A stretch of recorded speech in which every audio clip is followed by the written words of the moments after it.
With local authorities not relenting from relocating informal markets to residential areas as part of efforts to contain the spread of COVID-19, calls for a sustainable decongestion strategy for the informal sector are gathering momentum. COVID-19 has exposed the need for a strategy for the informal sector. The questions are, what issues need to be addressed as a priority? How should reforms be undertaken? Who should be engaged to accelerate market decongestion? What approach should be taken to protect public health without compromising people's livelihoods? The tendency has been that people are focusing on operating from Mbare.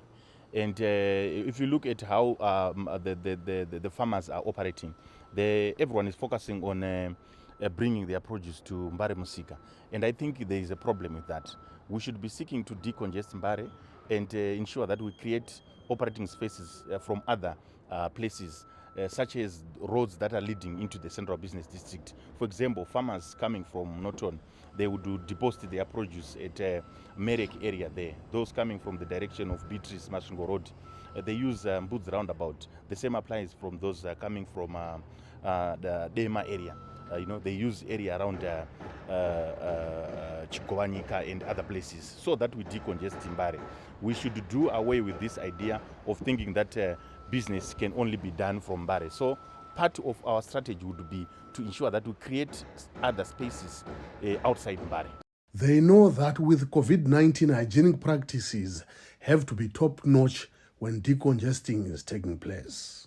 First things first, we should make sure that we have got all the facilities, including water and ablution facilities.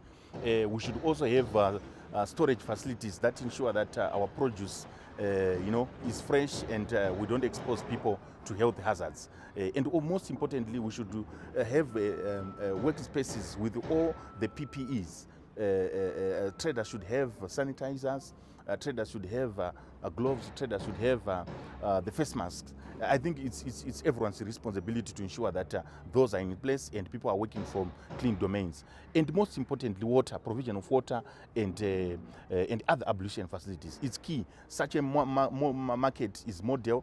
It's there. Other countries have managed to do it and ensure that where there's order, where there's organization, even local authorities are able to benefit from whatever that informal traders would be paying to them. Of course, in the context of COVID, I think I've talked about the issue of the PPEs, but also most importantly, we should make sure that goods and wares that are being sold, they are kept at clean environments. So we need the storage facilities to be upgraded.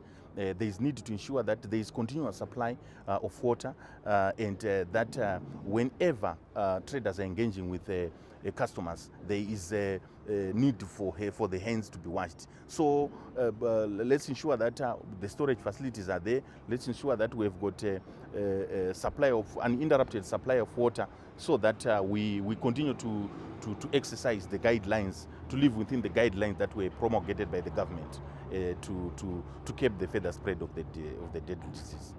The concept of smart cities is one for the future. As a result, cities today must plan for a sustainable and resilient future, balance economic and social development, as well as health, safety, and environmental protection. Because of the underlying socio-economic challenges, we need to find a way of planning our transitions much better. We have a transitional stabilization program, for instance.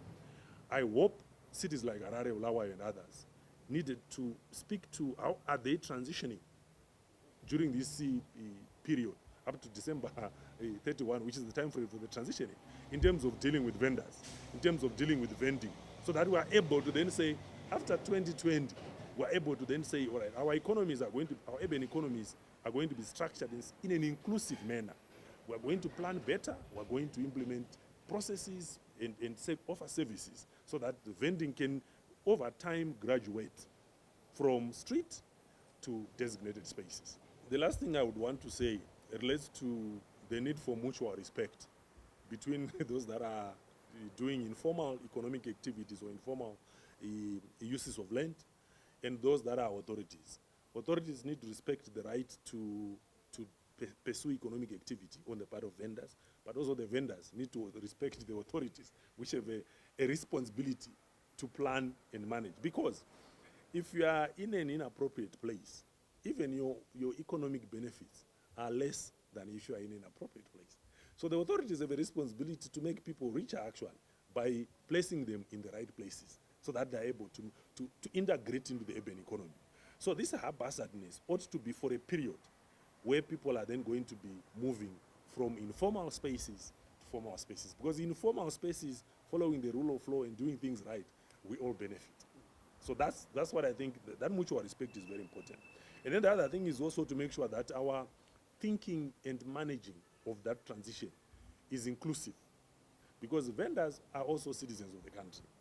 Authorities are equally citizens. It is clear that government's efforts to contain the spread of the coronavirus needs to be accompanied by measures to minimize disruptions to the food system and livelihoods. The crisis has been viewed primarily through a public health lens, as it should be, but attention needs to be paid to the emerging signs of the negative impact of COVID-19 on the agri-food system, including closed markets, rising food prices, loss of livelihoods, and increased resilience on social safety nets.